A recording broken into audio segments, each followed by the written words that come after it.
Well, welcome once again to the Friday Devotional. John Miller here. And we're looking at the Lord's Prayer, and particularly three humble admissions of the Lord's Prayer. And so you are displaying a great deal of humility when you pray this prayer correctly. And the midsection of this prayer goes like this: Give us today our daily bread.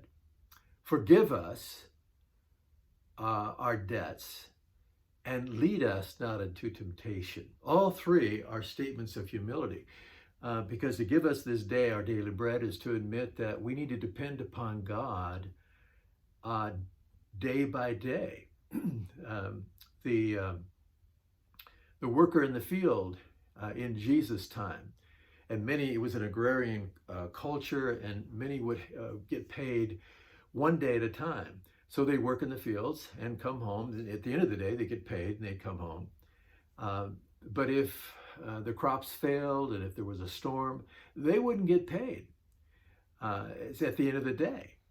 And so they come home to the family, and where's the money to buy the food? And so this prayer really kind of speaks to that. That we're trusting God for daily provision, and it comes from your hand, and we know it. And then it says, forgive us our debts as we forgive our debtors, which is an amazing thing. Are you sure you want to pray that prayer? Lord, I want you to forgive me, but only forgive me as much as I forgive others. Really? First of all, it's a humble admission that I sin, that I offend God, that I offend others. Forgive us our debts as we forgive our debtors. And so that's another humble way to pray, and a very correct way to pray. And thirdly, lead us not into temptation, but deliver us from evil. God does not tempt us to evil. What does this mean? Don't lead us into temptation. It's admitting that I am so weak, and there are aspects of sin that is so powerful. For instance, the evil one tempting me, that Lord, I need your strength.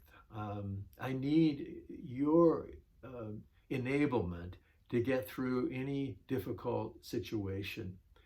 And so, Lord, don't allow me to be in a place of temptation, because basically I can't withstand it without you. So here's an admission that we really need the Lord, and if we don't have him, then we will be delivered to evil rather than delivered away from evil. So there's three aspects here that display humility, and we need to be recognizing these if we recite the Lord's Prayer, or if we include these ingredients in our own prayer time, that God wants to know we need him.